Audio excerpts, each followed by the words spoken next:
Welcome to another episode of Roll Up a Pour Up. So get your blunts rolled and your drink poured.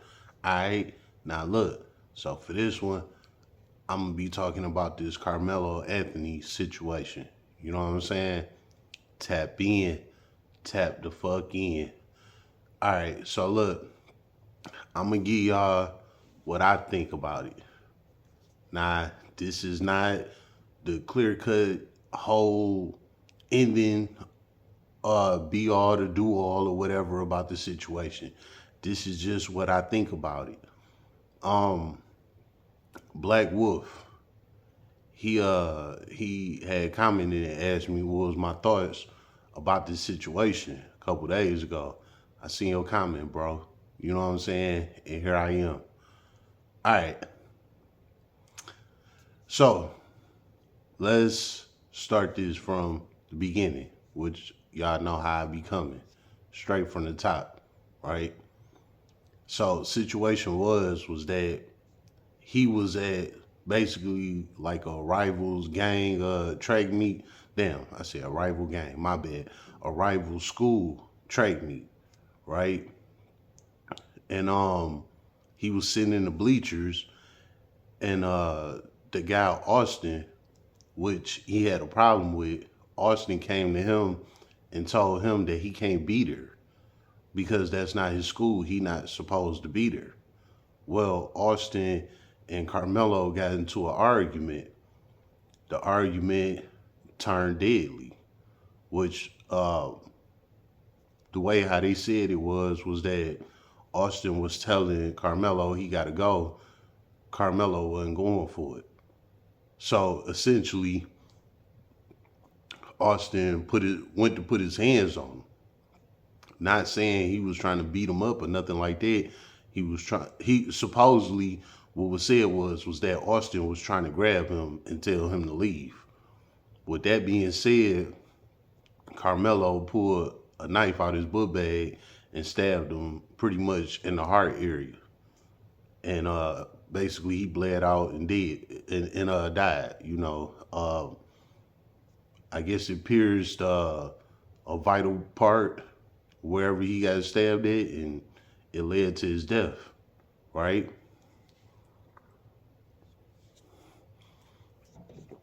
All right, so now that we got that out the way, that's how all of this started. Before I go any further, my question about this is why did he come there with that knife in the first place? It was a rival school. Why was he there anyway? You know what I'm saying? Why was he there and why did he have a knife on him? So this situation is a little deeper than what we know. That's just what we know for the time being, but I'm pretty sure the more that this story unfolds, there's gonna be more that come out about this whole situation. But as of right now, my question is, why was he there when he wasn't supposed to be there, and why did he have a weapon? So it's a lot deeper than what we know. But again, that's my question. All right, now let's go into it. With the situation at hand that happened, um, when Carmelo got released, it was an activist guy named Dominique Alexander that was basically representing him. Black guy. Now let me say this. I told y'all before, I'm not racist, I'm not no colorist, I'm not none of that. I don't come from here from the heart. If you genuine, I rock with you. I don't care what color you is. You know what I'm saying? But basically this activist guy, he trying to make it seem like it was some racist stuff and Carmelo had to defend himself, right? But people then did their research on this activist guy, Dominique Alexander. Come to find out, he bought business too. He got a long background, full of crimes he did. And let me throw this in there. I understand because I got a background too, but it get a little deeper with him. What you mean, Mr. Roll Up? Come to find out, this guy then went to prison back in '09 for abuse to a child. So he had a girlfriend that had a child, and while she was out one day, he ended up putting his hands on the child. The child had to go to the hospital. When they did their investigation on it, they come to find out he was beating on the child, and he had to serve some time behind it. You know what I'm saying? So, dog, Dominique Alexander, he is not credible at all. You know what I'm saying? Like, peace out on him. He basically gonna make this situation look worse than what it is already. You know what I'm saying? So the family need to go ahead and piece him out because his info about who he is and what he did is out here. And he gonna make this situation look bad, right? Another thing, the victim's father, Austin Metcalf's father, he tried to come basically to like I guess a conference that the family of Karmelo Anthony had going on. He tried to come there and basically push peace. You know, the family ain't go for it. That's gonna look bad for Karmelo Anthony when he go to court. The father of the victim tried to show up and push peace with y'all. Y'all was supposed to allow that. That is a good thing that can help your son out in this situation. But the family wasn't going for it. So that's going to look bad against y'all in court. I hope y'all know this and I hope y'all listening because that was not a good idea. What you mean, Mr. Roll Up? Again, like I said, it was some type of conference hearing or something that was going on, and the father of Austin Metcalf, he came there to push peace with Karmelo Anthony's family, and they declined it. So they had to remove the father from their situation. It's not a good thing. It's not a good thing. The father could put in a good word and say, hey, you know what? It was a mistake. And that essentially could let Karmelo off. Not saying in totality, if that's a real word, but you know what I mean. In total, that could help his case. Is that the father is stepping up and saying, hey, it was a mistake. You know, maybe they had their own little wars going on and it led up to this situation. And me, as the father of the victim, I'm not going for it. I'm saying it's a mistake. That could look better on Karmelo Anthony's situation. But since the family declined it, now that's going to work against them. Another thing we got to understand is that this is in the state of Texas. Again, I'm not racist at all on no level. But to my knowledge, Texas is a racist state. Meaning Karmelo Anthony is going to have a hard time with this situation. You know what I'm saying? So he need all the help that he can get far as on the other side, meaning the white side. He needs their support right now. Of course, the black community is a great thing, having behind his back and things like that. But he gonna need the white side of it too, man. Because the state of Texas is not about to play with him.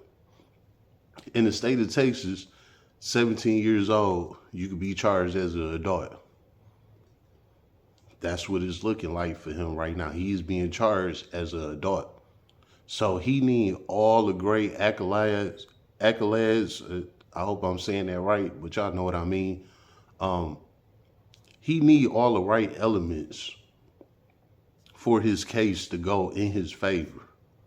Because again, the state of Texas is not going to play with him. So this case is already starting off wrong with Dominique Alexander, which is an ex-con for putting his hands on infant kids. That's not a good look. I don't care how smart the dude is or none of that. That's not a good look. He been to prison, and he been to prison for assault on a child. So it's not a good look for Karmelo Anthony. And the fact that his family declined when the victim's father tried to step in and make amends with the family.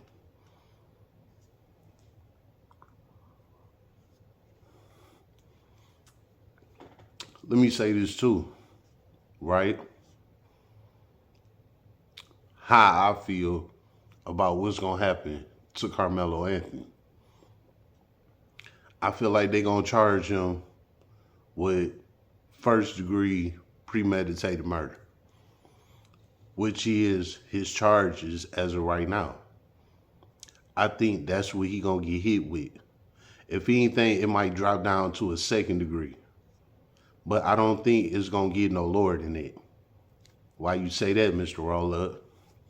Okay, first off, he came to a rival's school when he wasn't supposed to be there. That's Exhibit A. He wasn't supposed to be there in the first place. Exhibit B, he has a weapon on him in his backpack. You're not supposed to be just walking around with no knife.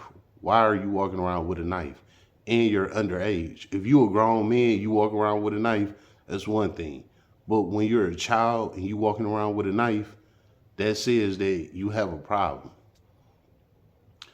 And with you reacting with that deadly force that you have, which ultimately caused a death, that's a premeditated murder. Meaning you had the time to say, I'm not going to go here and I'm not going to bring this weapon here. But you didn't. You went there anyway and you brought that weapon with you.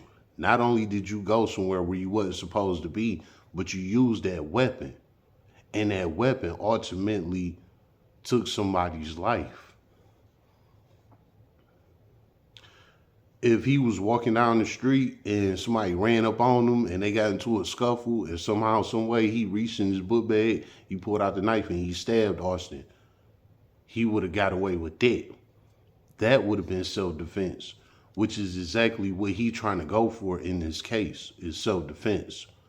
But me just keeping it real and knowing what I know about the system, it's not self-defense, man. So it's not looking too good for him. The only good thing out of all of this was that he had a black judge that probably seen his side of it and said, all right, let me go ahead and reduce his bond from $1 million to $250,000, right? With that being said, that judge, she been getting a lot of death threats since then, from the white side of the fence.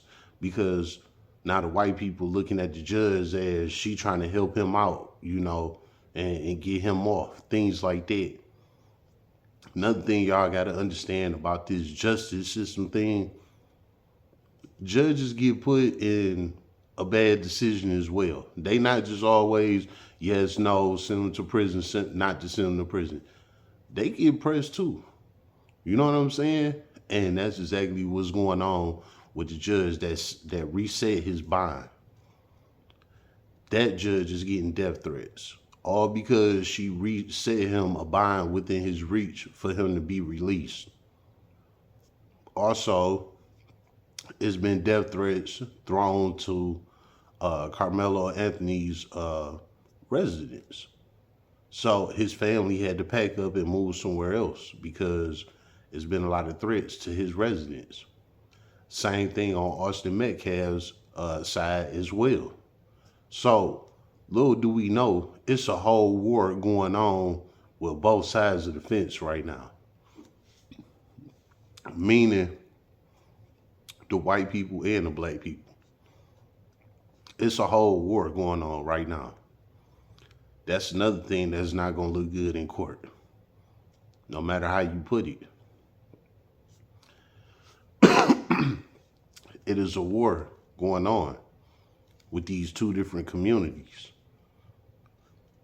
And again, like I said, I'm not no colorist or anything like that. Of course, I don't want to see my own kind going to prison for a situation like this. But at the end of the day, that's what it's gonna be. You know, what's your thoughts again, Mr. Roll Up, at everything that you didn't say, you didn't threw out there? I believe that Karmelo Anthony is gonna get found guilty on either a first or second degree murder. And he gonna get a lot of time. Those are my thoughts. Again, the system, they do whatever they want. At the end of the day, when his sentencing day come, we not gonna know how much time he got or what he got to do until his sentencing day comes. But right now, at this very moment, from the evidence that's being shown and how I feel about the situation, I feel like he hit. He hit.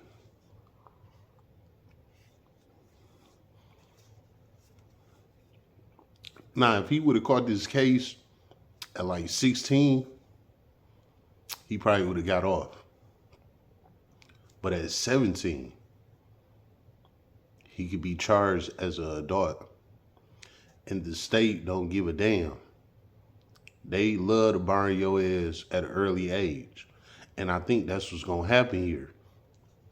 And the key component of the situation is he was somewhere he wasn't supposed to be with something he was not supposed to have. Take it how you want. But me being in the system, went to jail a million times, blah, blah, blah, blah, blah, blah. I know a lot about laws. And the way how the law works when it comes to self-defense means somebody brings something to you. Not that you go somewhere that you ain't supposed to be and bring attention to yourself. And unfortunately, in this situation, that's what Karmelo Anthony did. He brought attention to himself by being somewhere he wasn't supposed to be.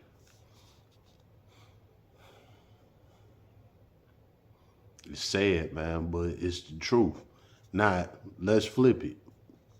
If Karmelo Anthony was at his school, at his trade meet, at the time he was supposed to be there, and Austin and his friends was there in the bleachers or whatever, and they was booing them, throwing stuff at him, arguing with him, blah, blah, blah. And then Karmelo and Austin get into it, and then Karmelo pull out that weapon and use it against Austin, and that's how that situation would have happened. If it would have happened like that, I would have said, yeah, Karmelo got a good chance of getting off. But that was not the situation at all. Karmelo was somewhere he wasn't supposed to be, especially with him being such a prominent member on the track and field line. He was supposed to have been at his school doing his practices and his routines. Or if not at school, he could have been at home doing his practices and his routines. But he wasn't. He was at a rival school, meaning he knew where he was at and what he was doing. And that right there, that's what's going to cause the problem in court. That's where he going to have a problem at. So his activist, Dominique Alexander, invincible. As of right now, he could probably speak for him, but when it come to court, step down. You're a nobody. You know what I'm saying? So my best advice with this whole Karmelo Anthony situation is that $500,000 that been raised for his GoFundMe or whatever the situation is.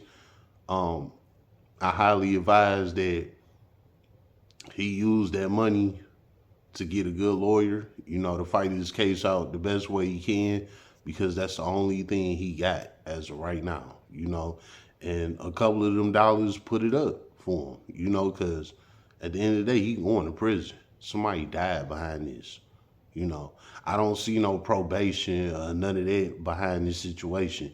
It can happen, but if you ask Mr. Roller, I don't see it. I see him getting convicted on this case. Before I end this, another thing, right? You got to think about the judge that gave him that bond. A lot of people might think like he might get off because he got a low bond and he bonded out. Now he free. That don't mean anything. You have two different court systems. You got district court and you got circuit court. District court is when you first come in, right? When you first come in, you get a judge that read over your case. It's called an arraignment, right? The judge basically arraign your case, set you a bond, things like that, right? After that, situation goes on when your paperwork is going through the court system, things like that. When you start going to court, when you go to court, you got preliminary hearing. After that preliminary hearing, if the courts feel like they have enough evidence to convict you on the case, they bond it over to circuit court. So it starts at district court and then it get bonded over to circuit court.